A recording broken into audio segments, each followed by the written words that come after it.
So, welcome back and hello if you are new. Now, I hope that you all had an absolutely fantastic festive period and a well-rested Christmas. With that in mind, this week's record's principles lie in the idea of being happy with the present and what you have, rather than striving for this seemingly perfect future and never being content with where you are in the present. Not to mention, there's also a lot of post-metal.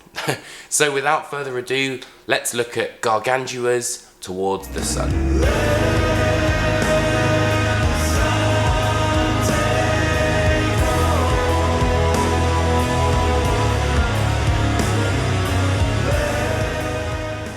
What is my relationship with the present? What is my relationship with life?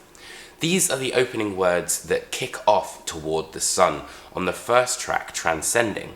It's a fantastic introduction track and is then followed by the just shy of 9 minutes, The New Sun. Cyclopean riffs lie at this song's heart, and although their mammoth sound does progress, later on in the track, we're kind of introduced to this electronic sound. Now, the use of these slight electronic sections remind me to something of Wavering Radiant like Isis, creates this very warming atmosphere, but also subtle harmonies that are able to be layered on top of each other.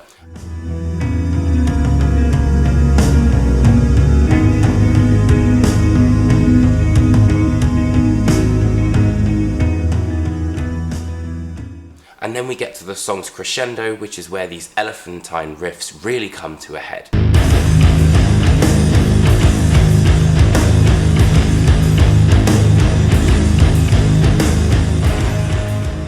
Garganjua's sound certainly worships from the altar of the cult of Neurisis.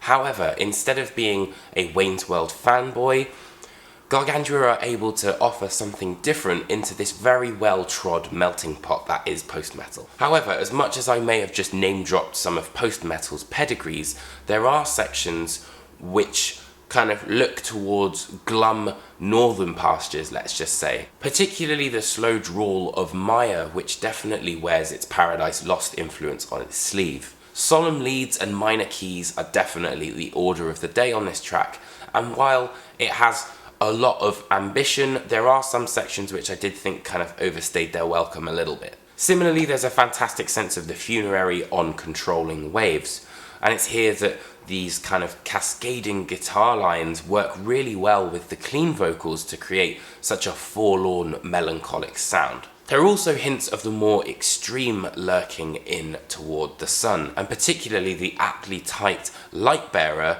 brings back kind of more black metal tendencies that I was kind of quite surprised about hearing on this album. Much of the song is mid-paced, but it's given a much needed injection of that kind of blood and thunder aggression near the end. The band also succeed in having quite a primitive but yet also sophisticated sound and kind of straddle the two very, very well. The atmosphere of Garganjua though is probably one of its strongest points, and it definitely is one of reverence. The final track, To Ascend, Awakening, definitely understands that fine line that post-metal straddles, and it allows for the genre's, for me, signature Shimmering Horizon style cleans to come through and really create that beautiful picture that only post-metal, I think, really does.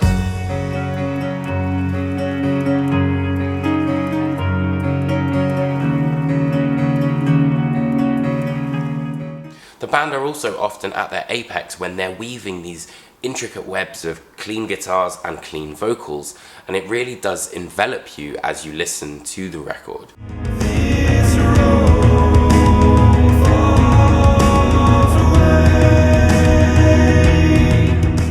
The instrumental of Transcendence also picks up the kind of electronic spoken word narrative that we saw on the first track, and creates, a sense of continuity within the album. And there are elements which could have maybe been trimmed back or, tightened up ever so slightly. But you have to realise that Garganjua are an incredibly young band, and to be able to come out of the gates with something as accomplished as this really is a fantastic feat in itself. Garganjua are a bright shining light in the world of gloomy post-metal. And if you're a fan of Cult of Luna, Neurosis, or Isis, then this is probably a must-have for you. But this is definitely a very strong start to the doom and gloom of 2020. Thank you so much for watching this video. I hope you enjoyed it. If you did, hit that like and subscribe button. Be sure to check out all my other interviews and album reviews, all that sort of good stuff. I am going to try and do a bit more adventurous kind of things with videos, I think, this year, and just trying to kind of get things out of the box. I need to kind of reevaluate a couple of things, and I know that a couple of people have mentioned that they'd be interested in seeing some of the stuff behind me, which is my vinyl collection. So let me know if that's something that you'd be interested, or just let me know what you'd actually want to see from this channel, and that would be really, really cool, because then I can try and give you guys a bit more of an insight into what it's like, being me. Garganjua's brand new album is out on January 17th via Holy Raw, and you can pick it up right underneath me. And I will see you guys next week for another album review. Take care.